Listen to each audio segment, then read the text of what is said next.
What if I told you that someone can vanish from a massive cruise ship while surrounded by thousands of people?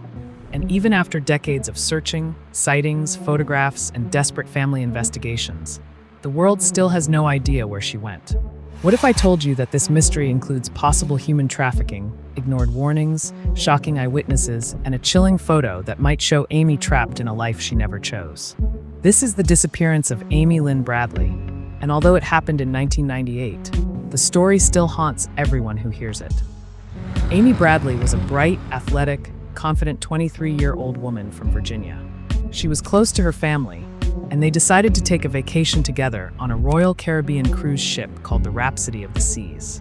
It was supposed to be a simple family trip before Amy started a new chapter of her life. Her parents later said she was excited but also cautious.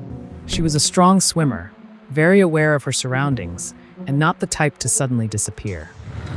The vacation began smoothly, and the Bradleys enjoyed the ship like everyone else. But on the night of March 23rd, something strange happened. Amy had been hanging out at the ship's nightclub where a band called Blue Orchid was performing. One of the band members was seen dancing closely with her, and he would later become a strange part of the story.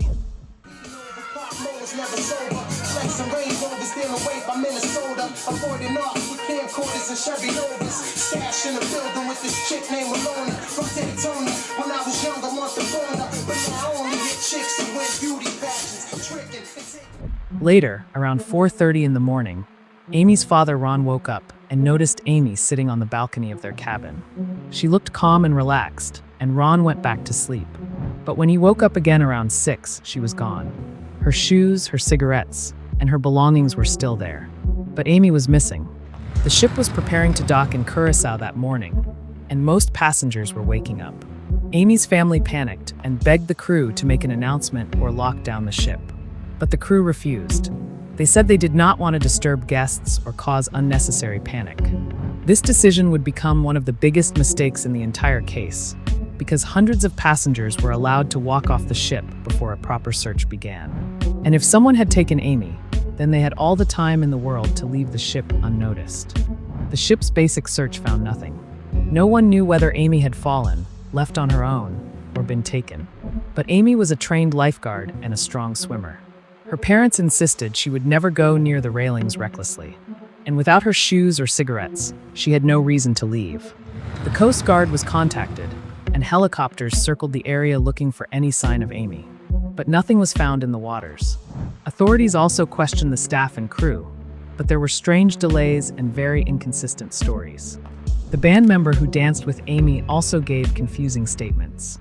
Additionally, the family reported that several male crew members had made inappropriate comments to Amy earlier in the trip.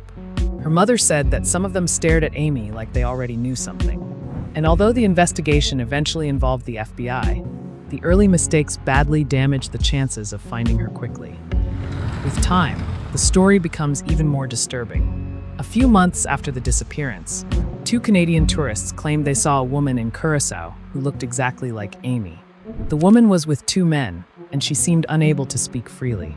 And when the tourists tried to approach, the men quickly pulled her away. Years later, a member of the Navy reported seeing a woman in a brothel in Curacao who said she was Amy Bradley and begged him to help her. He said she looked terrified, and she was rushed away before he could even react. But the most chilling moment came in 2005.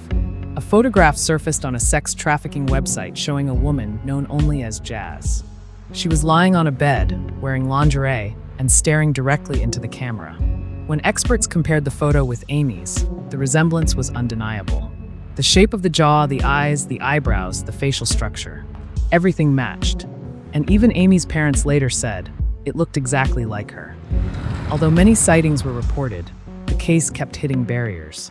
Authorities were limited, evidence was lost, and the cruise line kept quiet about many details. As a result, theories began to grow. One theory suggests that Amy was targeted by traffickers on board the ship and taken the moment the ship docked. Another theory suggests she was drugged or forced off the ship without resistance. Some also believe that crew members may have been involved. And although nothing is proven, the number of later sightings and the disturbing photo point strongly toward human trafficking. Amy's family always believed she was taken. They never believed she fell or left on her own. because nothing about her actions that night suggested she planned to go anywhere.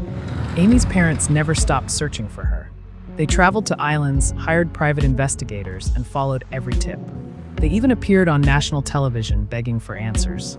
Their pain was deep and constant, and they always said that they felt Amy could still be alive somewhere. Today, the case remains open. There are no official answers, no confirmed evidence, and no closure. But the sightings keep the hope alive that Amy was not lost at sea. She might be out there, waiting for someone to finally bring her home.